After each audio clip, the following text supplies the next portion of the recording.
Hi everybody, welcome back to Mando Lessons. Today I'm going to be talking about left hand technique. It'll be a quick lesson here, but just want to go over a few things. Number one rule with left hand technique in my book is to stay nice and loose. If your muscles are tight and you've got a lot of tension in your left hand, then you're going to sound like you got a lot of tension and things are going to come out tight sounding. So if you can keep things loose, things will come out nice and fluid and nice and smooth, and everything will sound better.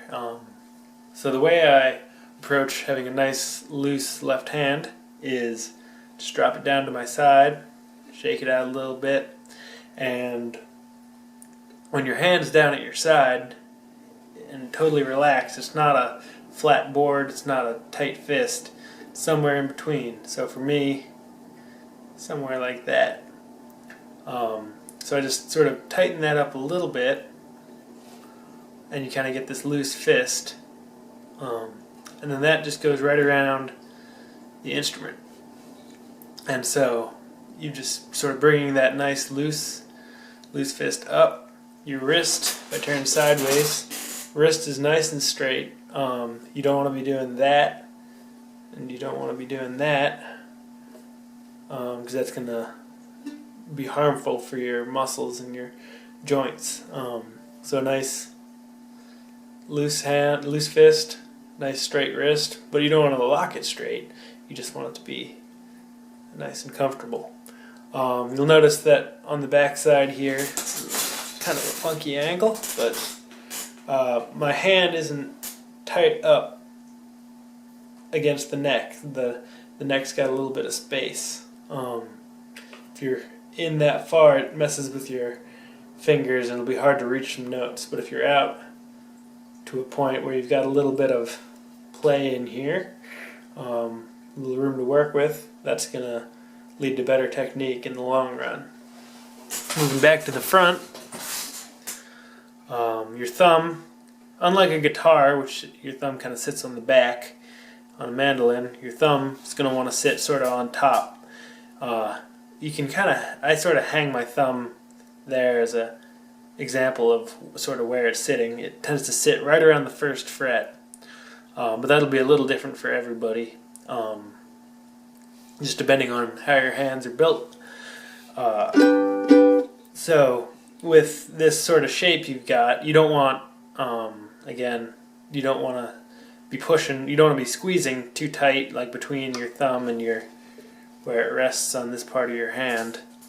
You don't want that to squeeze, and again, you don't want your hand to be all the way in against the neck if you have it back out a little bit, and just kind of sitting there. That's sort of a good start. I sort of, when my hand goes to the instrument, it often just falls into a chord shape, whether it's that first G chord shape. Doesn't really matter, just as long as you don't want your hand to be tipped like this, you don't want it to be too flat out like that, just kind of a nice comfortable position. Another thing is with your elbow, you don't want your elbow to be way out here while you're playing, and you don't want it to be tight in behind you. It just kind of hangs down from your shoulder and it sort of sits there.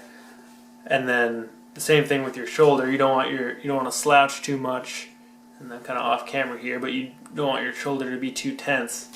Just a nice sort of middle of the road spot.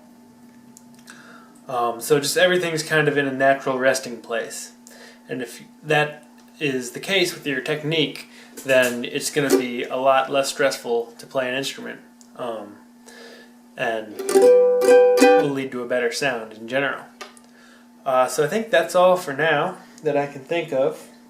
If you have any questions, leave them in the comments, and I'll try to answer them. Mostly just sort of staying comfortable. If there's notes you find that you can't get, like for example, if you're going up to that 7th fret on the E string or something with your pinky, if your technique is a little off and maybe you've got your thumb way in and you go for that 7th fret, you might get, and it's going to sort of need to shift your hand out to get to that 7th fret. What you want to do is sort of revamp your technique so that you can get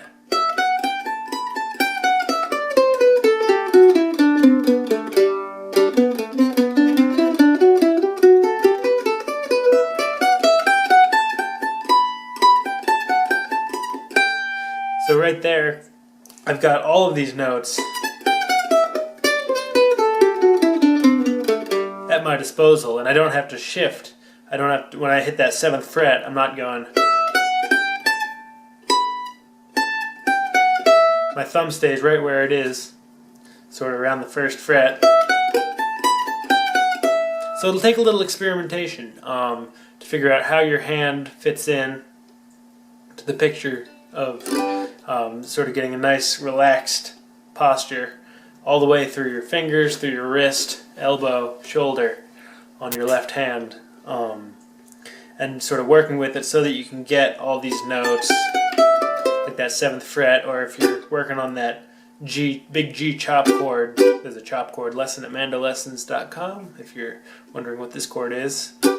But that's sort of a big bit of a stretch of a chord, and sort of finding a technique for your left hand that allows you to grab these notes in a nice comfortable manner. It's going to be really important.